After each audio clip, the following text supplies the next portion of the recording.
তাকে কেউ নিচে নামাতে পারে। অনর্থক কি হলো, সমাজের সব মানুষ জানলো যে এই লোকটা হলো গিট্টুবাজ। সমাজের মানুষ এদেরকে সম্মান করে, সমাজের প্রত্যেকটা মানুষ দিল থেকে এদেরকে ঘৃণা করে। নবী বলেছেন মুমিন ব্যক্তির গুণ এটা। মুমিন ব্যক্তির গুণ হলো যিররুন কারীমুন, সে সরল হয় এবং ভদ্র হয়। ভদ্রতা মুমিনের গুণ, সরলতা মুমিনের গুণ। কেন? মুমিন এটা জানে। উদাহরণ যেটা দেব এটাও একেবারে আমরা বুঝি বলে এটা উদাহরণ। এই উদাহরণ দিলে তো এখন চলবে না। আমাদের ছোটবেলায় ছিল এরকম, কি যেন করতো, তারপরে পুতুল নাচানাচি করতো রশি দিয়া, টানাটানি করলে পুতুল নাচানাচি করতো। আমরা সেটাকে ছোটবেলায় 5 পয়সা 10 পয়সা দিয়ে কিনতাম জাদুর পুতুল। আসলে পুতুল তো নাচে না, বরং ওই যে হাতে রশি রশিয়ে কি পুতুলকে নাচায়। দুনিয়ার মধ্যে মানুষ যে যেখানে আছে, সে কাউকে খুন করতে চাচ্ছে, সে পিস্তল নিবে তো অনেক পরের কথা। আল্লাহ জাল্লা জালালুহু যদি না চান সে তো উঠে দাঁড়াতেও পারবে। কাজে এখানে বুদ্ধিবাদ হয়ে, এখানে গিট্টুবাদ হয়ে কোনো লাভ নেই। এখানে ভালো হলো এটা, কেউ যদি আল্লাহর কাছে আত্মসমর্পণ করে, আল্লাহ যা করতে বলেছেন তা যদি করে, আর যা করতে নিষেধ করেছেন তা থেকে যদি বিরত থাকে, তাহলে ভালো হলো এটা যে মালিক তার প্রতি খুশি থাকে। রাসূলুল্লাহ সাল্লাল্লাহু আলাইহি ওয়াসাল্লাম আমাদেরকে শিখিয়েছেন, এবং এটাই হওয়া উচিত। দুনিয়ার মানুষ কে কি বললো, পোকা বলে, বেশি বললে আর কি বলবে, তাই না? বেশি বললে বলে বোকা। দুই কিসিমের মানুষ। এক কিসিমের মানুষ হলো এই গ্রামের বাড়িতে আমি ঘর করতে গেছি, তো আমার প্রতিবেশীর সাইড দিয়ে আমি 2.5-3 হাত জায়গা ছেড়ে দিয়ে ঘর করেছি। আমার ভাই বেড়াদাররাও রাগ, আমার ফুফাতো ভাইরা, গ্রামে আমার 2 কুকুর বিয়ে হয়েছে, আসে আইসে এই জায়গাটা নষ্ট করলা কেন? সবার এই একটা জায়গাতেই নষ্ট, অথচ পেছনেও অনেক জায়গা খালি, সেটা আমি রেখেছি। আরেক পাশে আমার বড় ভাইয়ের জায়গা, সেখানেও খালি রেখেছি। আর সামনে দিয়া বিশাল জায়গা খালি। এই 3 দিকে কারো নজর যায়, সবার নজরটা এই জায়গার মধ্যে, যে ওই দিকটা তো আরেকজনের জায়গা, যে এখানে তুমি জায়গাটা নষ্ট করলা কেন? এখন কোনোভাবেই বুঝাইতে পারি না। আমার ছোট ভাই, তাকে বললাম যে ভবিষ্যতে যদি আমরা এখানে উঁচা করে দেয়াল করি, তো দেয়াল করলেও তো নিজের ঘরের ভেতরে বাতাস আসতে হবে। দেয়ালটা যদি জানালার 1 হাত দূরে হয়, তাহলে ঘরে বাতাস ঢুকবে, তো আমার ঘরেও তো আমি বাতাস। দ্বিতীয়ত কথা হলো, জায়গা তো এটা ঢাকা না যে এখানে আমার এই 2 কাঠা জায়গা, এর মধ্যে সবকিছু করতে হবে। বাপে তো অনেক বড় সম্পদ রেখে গেছে, এখানে এই 2-3 হাত জায়গা যদি খালি থাকে, পরে যদি আমার প্রতিবেশীরাও একটু জায়গা খালি রাখে, তাহলে সবার জন্য ভালো। এই যুক্তি কারো পছন্দ হয়। লাস্টে বললাম, ঘর এমন হলো, আমার ছোট ভাই তো, এই জন্য আমি তুই বলছি, হঠাৎ করে জমি জমার বাড়ি ঘরের মাপ করলো। গ্রামে আপনাদের জায়গা জমি আছে না? দেখা গেল মাপের হেরফেরের কারণে প্রতিবেশী আমার ভেতরে ঢুকে পড়েছে। এমন হয় না, 1-2 হাত ভেতরে ঢুকে পড়ে, যে তখন তো আমার বাড়ি ভাঙতে হবে। এখন তো কোনো অবস্থাতেই 3 হাত কোনো সময় সামনে চলে আসে না, 1-1.5 হাত কখনো এদিক সেদিক মাপামাপি দিতে হবে। তাহলে আমার ভবিষ্যতে আমার সন্তানদের ঘর ভাঙার প্রয়োজন হলো না। এই জায়গাটা আমি রাখলাম, এটা তো সেফটি। খুশি না? শেষ কথা কি, শেষ করতে হলো মৌলবী সব মানুষ ব্যাক কল বোঝে না, জায়গাটা নষ্ট করার কোনো মানে নেই। ওই জায়গাটা কি? আল্লাহ জাল্লা জালালুহু, ওই যে আমরা পরিবেশ দিবসে আলোচনা করলাম না, হ্যাঁ, শুধু এই জায়গাটার মধ্যে যে এখন যে চলছে নতুন আরেকটা বিষয়, বজ্রপাতে অস্বাভাবিকভাবে মানুষ মারা যাচ্ছে না, তো এটা সম্পর্ক পড়াশোনা করতে গিয়ে যেটা পেলাম, সেটা হলো কোরআনে কারীমের মধ্যে তো এই বিষয়ে আলোচনা আছে, আও কাসাইয়্যিম মিনাস সামাই ফীহি যুলুমাতুন ওয়া রা'দুন ওয়া বারক। রা'দুন মানে হলো বজ্র, বারক মানে হলো বিদ্যুৎ। যে আমি আসমান থেকে তোমাদের জন্য যে মেঘ পাঠাই, এই মেঘ যখন নেমে আসে সূর্য আড়ালে চলে যায়, ফলে অন্ধকারের সৃষ্টি হয়, তখন বজ্রপাত হয় এবং বিদ্যুৎ ছড়ায়। তখন গবেষকগণ লিখেছেন এই যে বজ্র পড়ে আল্লাহ তাআলা এটা কেন দেন, এর প্রয়োজনটা কি? যে যদি কোন অঞ্চলে নিয়মিত বজ্রপাত না হয় তাহলে ওই অঞ্চলের মাটি উর্বরা ক্ষমতা হারিয়ে ফেলবে। বিশেষ করে পাহাড়ি অঞ্চলের মধ্যে যে মাটির উর্বরা ক্ষমতা, এটা বজ্রপাতের দ্বারা নবায়ন হয়, বিজ্ঞানী লিখেছে। এক, দ্বিতীয়ত হলো মাছ ডিম ধারণ করা, ডিম ছাড়া এবং বেশি পরিমাণে ছাড়া, এই সবগুলো বিষয়ের সঙ্গে বজ্রপাতের সম্পর্ক আছে। বর্ষাতে হয় না, এবং ওই সময় হয় যেই সময়ে মা মাছেরা ডিম ছাড়ে, তো তাদের ডিমগুলো পূর্ণ হওয়া, যথাযথভাবে ছাড়া এবং ছড়ানো, এবং সেখান থেকে নিয়মিত মাছের পোনা তৈরি হওয়া, এই সব কিছু এর সঙ্গে সম্পর্কিত। আবার মানুষ যেন সেফ থাকে এই জন্য আল্লাহ জাল্লা জালালুহু নানা রকমের গাছ গাছালি রেখেছেন, বিশেষ করে যেগুলো উচ্চ মস্তক সম্পন্ন গাছ। বাংলাদেশের মধ্যে চিহ্নিত তাল গাছ।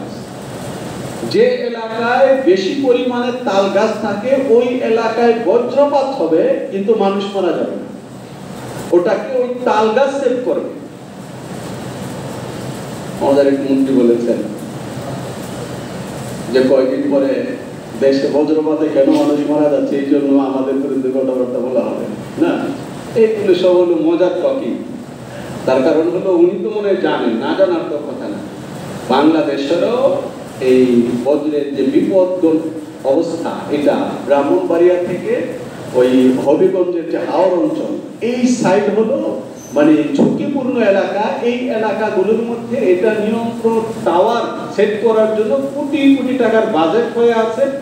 যন্ত্র কোন দেশ থেকে কিনবে সেগুলো বাংলাদেশ সরকারের পক্ষ থেকে ফাইনাল হয়ে আছে, সেগুলো করা হচ্ছে না, সেইগুলোর কারণে মানুষ মরা বেড়েছে। এবং এটাও প্রজেক্টে আছে বাংলাদেশে কত লাখ নতুন করে তাল গাছ লাগানো প্রয়োজন এই বজ্রপাত থেকে মানুষকে হেফাজত করবার জন্য। কিন্তু আমার কথা শুধুমাত্র এতটুকু যে বজ্রপাতটা হচ্ছে, এই বজ্রপাতের কারণে আমরা মাছ দিয়ে ভাত খাই, এবং এই বজ্রপাতের কারণে পাহাড়ি অঞ্চলে কলা থেকে শুরু করে আদা, কত রকমের আইটেম আমাদের পাহাড়ি অঞ্চলে হয়, এবং সেটা ঘোড়ার পিঠে করে, গাধার পিঠে করে, তারপর মানে এখনো রাস্তা হয় না সঙ্গে, তারপর সেটা আমাদের পর্যন্ত পৌঁছায়, এবং সেই মশলা দিয়ে তারপর হলো আমরা গোশত ভুনা করে খাই। তাহলে এই বজ্রের মধ্যে আমাদের খাদ্য রাখা আছে। আল্লাহুম্মা সাল্লি আলা মুহাম্মদ।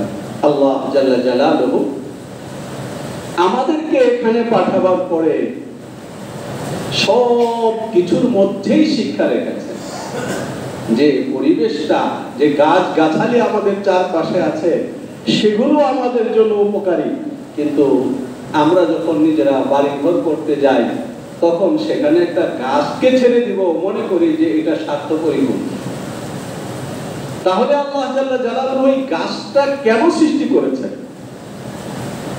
অথচ এই আমরাই ঢাকায় আবার জানালার পাশে এসে গাছের চারা রাখছি না, সেখানে আবার ঔষধ দিই, পানি দিই, আবার ডেঙ্গু মশা হলো কিনা সন্তানের সমান করে গাছের পরিচর্যা করি, এবং ইনিয়ে বিনিয়ে নিজেকে দেখানোর নানাভাবে সাক্ষাৎকার দিই না। এরপরে আবার কি করি, বনসাই গাছ, শুনেছেন না আপনারা? গাছ বনসাই, বন থেকে বনসাই, এর অর্থ হলো যে বন মানুষ বলে খাটো ছোট ছোট মানুষ, যে এমন ভাবে একটা বট গাছকে বড় করো যেন এটা টেবিলে রাখা যায়। গাছের বয়স হয়ে যাবে 5 বছর, কিন্তু এটা দেখতে দেখা যাবে 5 দিনের মধ্যে।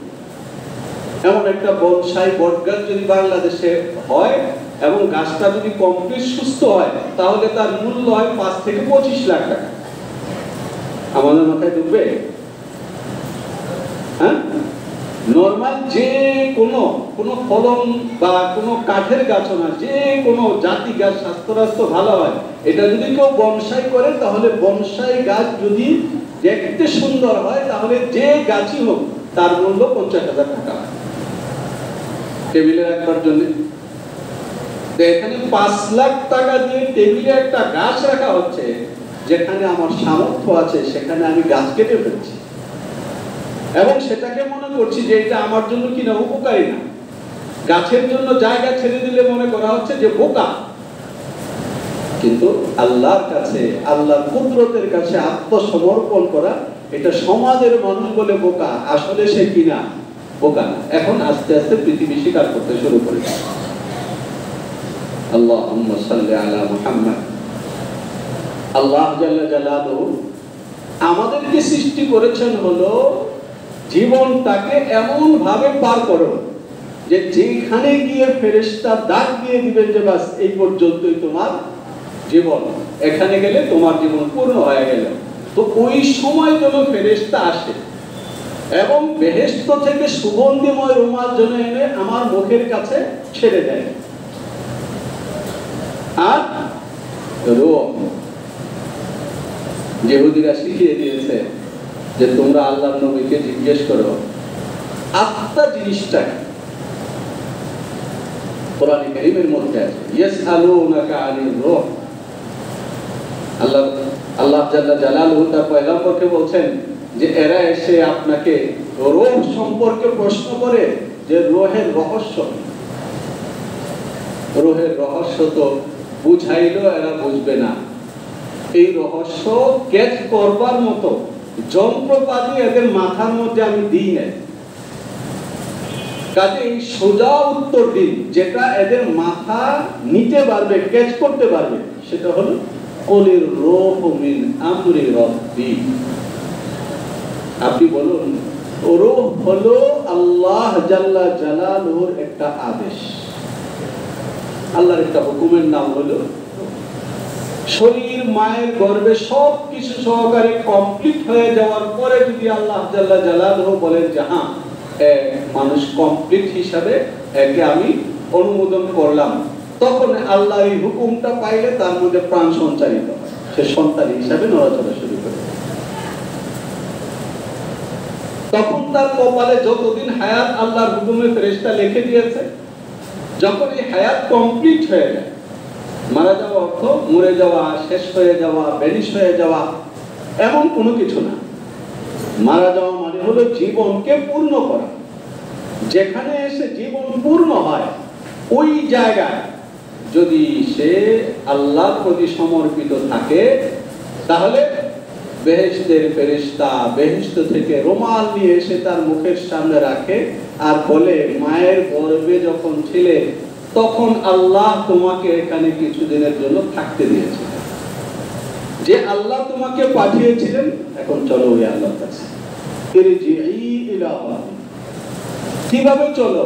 রাদিয়াতান মারদিয়াতান, এমন ভাবে চলো যে আল্লাহর প্রতি, আল্লাহর কাছে ফিরে যেতে তোমার মনে কোনো আক্ষেপ নাই, তোমার মনে কোনো আক্ষেপ নাই।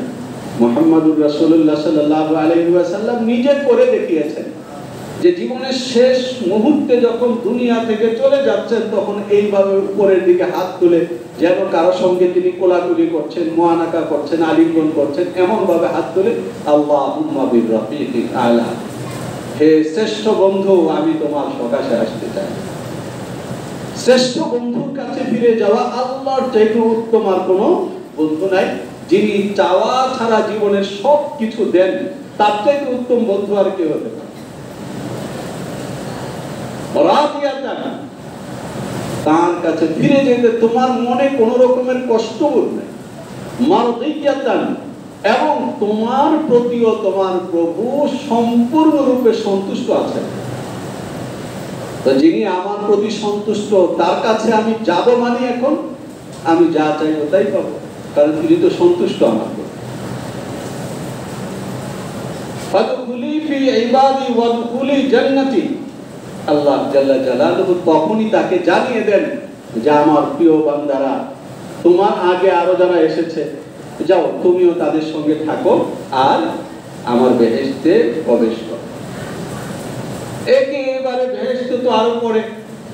আর এখনকার বেহেশত কি, যে এখন তুমি কবরে গিয়ে শোও এবং সেখানে বেহেশত থেকে তোমার জন্য বাতাসের ব্যবস্থা করা হবে, গ্রানের ব্যবস্থা করা হবে, বিছানার ব্যবস্থা করা হবে। দুনিয়াতে তুমি দীর্ঘদিন কাজকর্ম করে ক্লান্ত হয়ে এসেছো, একটু বিশ্রামের প্রয়োজন, বিশ্রামটা শেষ করো। এখানে যখন তোমার বিশ্রাম শেষ হয়ে যাবে, তখন গিয়ে আমি আবার কল করব, ওয়ার্নিং দিব, ইসরাফিল সিংহায় ফুৎকার দিবে। তারপর প্রত্যেক ব্যক্তি তার আমল মোতাবেক তার কবরের কাছে একটা বাহন পাবে। যদি আমল একেবারে এক নম্বরের হয়, হাদিস শরীফের মধ্যে আছে, সে তার কবর থেকে উঠে দাঁড়িয়ে দেখবে যে তার পাশে বিশাল বড় একটা ওট, এবং ওটের বড় বড় ডানা হেলিকপ্টারের মতো। স্বয়ংক্রিয়ভাবে, এই যে এখন চতুর্থ শিল্প বিপ্লব ডিজিটাল, স্বয়ংক্রিয়ভাবে সে ওই ওটের পিঠে উঠে বসবে, ওট তাকে নিয়ে যেখানে পৌঁছাবার সেখানে পৌঁছে দেবে। এবং আল্লাহ রাসূল বলেছেন যে আমল যেমন, পুলসিরাত পার হওয়ার গাড়িটাও তেমন হবে। পেলেটুনে আমল, তাহলে ঠেলা গাড়ির মধ্যে করে এমন ভাবে নিয়ে যাবে যে 10,000 বছর লেগে যাবে পুলসিরাত পার হয়ে যেতে, বারবার কাত হয়ে যাবে ঠেলা গাড়ি। তার কাছে মনে হবে এই বুঝি দুজকে পড়ে গেল। এই যে পড়ে গেলাম টেনশন, এই টেনশন গুলোর ভেতর দিয়ে দুনিয়াতে যে উল্টা পাল্টা টুকটাক কিছু করেছে, এগুলো ধরাই হতে থাকে। আর যারা ফার্স্ট ক্লাস বেহেশতি, তারা শীতাতপ নিয়ন্ত্রিত, আমরা এখানে বলি সেখানে আল্লাহ জাল্লা জালালুহু জানেন। মেরাজের মধ্যে আল্লাহ তাআলা দেখাইছেন যে মক্কা মুকাররমা থেকে বাইতুল মুকাদ্দাস পর্যন্ত বিশাল এলাকা আল্লাহর রাসূল একটা গাধার মতো প্রাণীর পিঠে চড়ে গেছেন, কিন্তু বাতাসের ধাক্কাটাও নাকে লাগে নাই। তাহলে কিভাবে হয়েছে সেটা? ওই রকমের কোন বাহন থাকবে, প্রত্যেক ব্যক্তির আমল অনুযায়ী ওটাতে করে সে পুলসিরাত পার হয়ে সেখানে গিয়ে খানাপিনা করবে। দেখা সাক্ষাৎ হওয়ার পরে জিজ্ঞেস করবে, ভাই তোমরা কবে আসলা? আমার অবস্থা তো খুব কাহিল হয়েছিল। বন্ধু বান্ধবের দেখা সাক্ষাৎ হবে, হাদিস শরীফে আছে যে বারবার এরকম প্রায় উল্টে যাচ্ছিল। মনে করছিলাম যে এই বুঝি শেষ, আল্লাহ কত ভালো, আমাকে ফালান নেই, আমাকে শেষ পর্যন্ত এখানে নিয়ে এসেছেন। আমার চাইতে বড় কপালওয়ালা আর কেউ নেই, এমন বিপদ থেকে বেঁচে আসছি। তোমার কি অবস্থা হয়েছে? সে বলবে চোখ বড় বড় করে, কিসের কথা বলছো? পুলসিরাতটা বুঝতেছো না? আপনাদেরকে মনে হয় অনেকবার এই গল্প আমি শুনিয়েছি, খুব মজার গল্প। আমরা যখন দেওবন্দে পড়তে যাই, তা আমাদের 7 জন ঢাকা থেকে গেছে। তো 5 জন আগে প্রাইভেট কারে করে চলে গেছে তাবলীগের যে মার্কাজ, সেখানে আমরা 2 জন, 5 জন করেই যায়, ফাঁকে করেছে। আমরা যাওয়ার আগেই তারা রিজার্ভেশন টিকিট করে ফেলেছে দিল্লিতে যাব। আমরা 2 জন গিয়ে এখন বসে আছি। এখন আমরা একটু দুঃখ পেলাম যে আমাদের জন্য একসঙ্গে আসি, আর অপেক্ষা করলো না। এরা 7 জনের টিকিট এরাই করে ফেলতো, অথবা একটু অপেক্ষা করতো। তো ঘন্টা খানিক পরে হঠাৎ করে এক লোক এসে ঘোষণা করতেছে যে ভাই আপনাদের মধ্যে দিল্লি বা দেওবন্দ যাওয়ার কেউ আছেন? আমরা টিকিট করেছিলাম 14 জনের, আমরা এখন 12 জন সাথী আছি, 2টা টিকিট আমাদের অতিরিক্ত আছে, তো আমাদের 2 জনের টিকিট নেই। আমরা বললাম আমরা 2 জন আছি। এখন তাদের সঙ্গে গাড়িতে উঠলাম বলবেলা থেকে, এবং তাদের সঙ্গে গেলাম আমরা দিল্লি পর্যন্ত। পুরা রাস্তা তারাই আমাদেরকে খানাপিনা করেছে, রুটি গোশত, ভাড়াও তাদের। নিজামুদ্দিনে পৌঁছার পরে আবার দেওবন্দ কিভাবে যাব, রাস্তাঘাট তারাই কিনায় কিনায় একেবারে বলছে যে এখানে 1-2 দিন বিশ্রাম করে তারপর যান।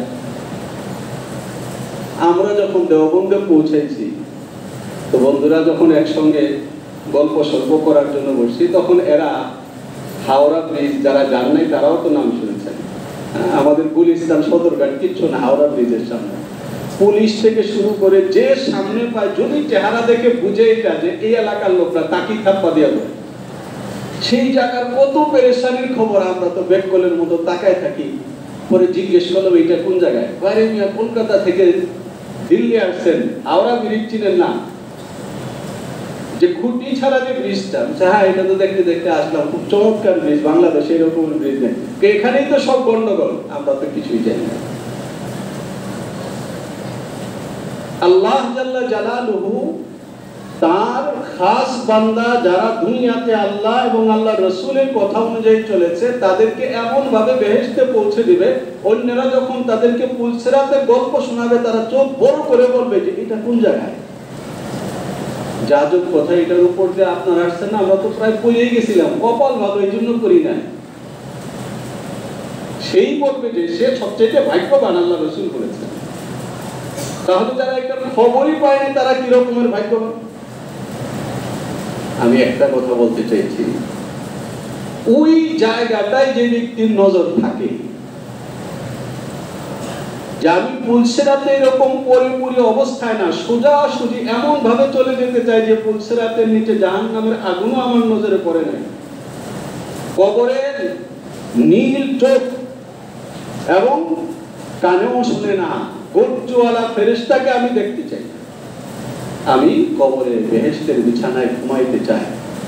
এটা যে ব্যক্তির টার্গেট থাকে তাহলে ওই ব্যক্তির জন্য এই দুনিয়ার জীবনে মানে ঢাকা থেকে চিটাগাং যাওয়ার পথে রাস্তায় কোন জায়গায় গরম লাগলো ঠান্ডা লাগলো, কোন জায়গায় মারামারি দেখলাম আর কোন জায়গায় খেলাধুলা দেখলাম, এসব তাকে কখনো পেরেশান করে না। কথাটা এই কারণে বলছি, এর আগেও এমন অবস্থা হয়েছে, এবার একটু কম হয়েছে, তারপরে এখনো আছে। কেউ কাউকে জিজ্ঞেস করলে আমরা কেবল পেরেশানির কথাই বলি না যে ভালো আছে, হ্যাঁ পেরেশানির কথাই বলি, এই কথা বলি না কি ভালো আছে। অথচ আল্লাহ জাল্লা জালালুহু আমার জীবন ধারণ করবার জন্য এমন কি আছে যা আমাকে দিয়ে রাখেননি। আল্লাহ বলেছেন লা ইন শাকারতুম লা আযীদান্নাকুম, যে অবস্থাতে রাখি তুমি একটা একটা করে গুনে দেখো না যে গত বছর এই সময় কয় টাকা ব্যবসা করেছিলে আর এই বছর কয় টাকা ব্যবসা, এটা দেখো না, দেখো এখন যে মুহূর্তে তুমি আছো ওই মুহূর্তে আমার কি কি নিয়ামত তোমাকে ঘিরে রেখেছে এটা দেখো, আমার থেকে কি কি পেয়েছো এটা দেখো, আর কি কি পাও নাই সেটা দেখো না। কি কি পাও নাই এটা যদি দেখো তাহলে হতাশ হবে, যদি হতাশ হও তাহলে আমার অনেক বড় বড় নিয়ামত তোমার চোখেই পড়বে না। কেউ তোমাকে জিজ্ঞেস করলে না ভাই ভালো নাই, এই সমস্যার মধ্যে আছি ভাই, ওই সমস্যার মধ্যে আছি ভাই, রাসূলুল্লাহ সাল্লাল্লাহু আলাইহি ওয়াসাল্লাম বলেছেন বিচার দুইটা, যখন তোমাকে তুমি জিজ্ঞেস করবার প্রশ্ন আসবে আমি কেমন আছি, তো আখিরাতের বিচারে তুমি দেখো তোমার চাইতে বেশি আমল করে কে, তারপর দেখে বলো যে আমি তো তুচ্ছ, কোনো আমলই করতে পারি না। আর দুনিয়ার বিচার যখন করবে তুমি দেখো তোমার চাইতে মন্দ আছে কে, তোমার চাইতে খারাপ কে আছে। ঢাকা শহরে ছড়ানো বস্তি, এনজিওওয়ালারা বলেছে আরো অনেক বছর আগে 8-10-এর জরিপে বলেছে 30 লাখ মানুষ বস্তিতে বসবাস করে। বস্তির পথ দিয়ে হেঁটে যাওয়ার সময় তুমি দেখো যে তারা কিভাবে এই বৃষ্টির সময় ঘুমোচ্ছে। আমি তো আল্লাহ জাল্লা জালালুহু এই তুলনায় বাদশা বানিয়ে রেখেছেন আমার। দুনিয়ার সময় নিচের দিকে তাকাও তাহলে তুমি দেখবে যে কত নিয়ামত আল্লাহ তাআলা তোমাকে দিয়েছে, আর একেবারে প্রাণ নিংড়ে বের করে আনো আলহামদুলিল্লাহ, আলহামদুলিল্লাহ আল্লাহ আমাকে অনেক ভালো রেখেছেন। দুনিয়াতে হাজার হাজার লাখ লাখ না কোটি কোটি মানুষ, কয়েক বছর আগে লেগেছে এই করোনা না তারও আগে মনে হয় রিপোর্ট, আমি টাইম ভুলে গেছি, যে আমেরিকাতে 70 লাখ মানুষের কথা লিখেছে নতুন করে গৃহহীন হয়েছে, নতুন করে যারা গৃহহীন। গৃহহীন হওয়ার মানে কি তাদের দুনিয়াতে কোনো ঠিকানা নাই। এটা আমাদের বাংলাদেশে থেকে আমরা বুঝতে পারবো। এখানে যে রিক্সা চালায় সেও বিল্ডিং এ ভাড়া থাকতে পারে, কিন্তু ইউরোপ আমেরিকা বলতে উন্নত পৃথিবী যেখানে বলা হয় সেখানে একজন মানুষ ঘর ভাড়া করে থাকবে, এটা কোনো চারটিখানি কথা না। গৃহহীন মানে রাস্তায় থাকে, গৃহহীন মানে তাঁবু টানিয়ে থাকে, পথে থাকে। আল্লাহ জাল্লা জালালুহু আমাকে তো গৃহহীন রাখেননি, আমাকে পথে ঘুম পাড়াচ্ছেন না। আল্লাহ জাল্লা জালালুহু আমাকে খাওয়ার মতো রুচি দিয়েছেন। আল্লাহ জাল্লা জালালুহু আমাকে খেতে দিচ্ছেন, আমাকে শ্বাস নেওয়ার সুযোগ দিয়েছেন। ওলামায়ে কেরাম বলেছেন, যারা সুস্থ আছো তারা মাঝে মধ্যে হসপিটালে গিয়ে অসুস্থ লোকদেরকে দেখে আসো। অসুস্থ লোকদের পত্রিকায় যখন আসে শুধু নিউজটা পড়া না, এটাও দেখা যে ছেলে রানিং সচিব আর তার বাবাকে হসপিটালে নিয়ে যাচ্ছে অক্সিজেন দিয়ে, সব ঠিক কিন্তু শ্বাস নিতে পারছে না। তাকে গিয়ে জিজ্ঞেস করো যে একটা শ্বাস নেওয়ার মজাটা কি, এর মূল্যটা কি? আমি তো শ্বাস নিতে পারছি। লাইন শাকারতুম, যদি আমি যা দিয়েছি তা স্মরণ করে বলো আলহামদুলিল্লাহ, আল্লাহ ভালো রেখেছে, লা আযীদান্নাকুম, আরো ভালো রাখবো। ওয়ালাইন কাফারতুম, আর যদি আমি আমার নিয়ামতের চাদরে তোমাকে ঢেকে রেখেছি, যদি তোমার নজরে না পড়ে, ইন্না আযাবি লাশাদীদ, এমন ঝামেলায় ফেলবো যে কল্পনাও করতে পারবে না জীবনে কখনো শান্তিতে এক ঢোক পানি পান করেছে। কাজেই যখনই প্রতিকূল পরিবেশ আসে আমরা নিজের দিকে তাকাবো, আল্লাহ তাআলার নিয়ামতের কথা স্মরণ করব, শুকরগুজার হব, সেজদা করব, আল্লাহর কাছে হাত তুলে বলবো যে আল্লাহ তুমি চাইলে তো আমাকে আরো অনেক মন্দ অবস্থায় রাখতে পারতে, কিন্তু তুমি মেহেরবানি করে আমাকে ভালো রেখেছো, আমি তোমার প্রতি কৃতজ্ঞ। আল্লাহ ওয়াদা করেছেন যদি কৃতজ্ঞ হও তাহলে আরো ভালো রাখবো। আল্লাহ তাআলা আমাদের সকলকে বুঝবার এবং মানবার তৌফিক দিন। আমিন। ওয়া আখিরু দাওয়ানা আলহামদুলিল্লাহি রাব্বিল আলামিন। যারা সুন্নাত পড়ি নাই 4 রাকাত সুন্নাত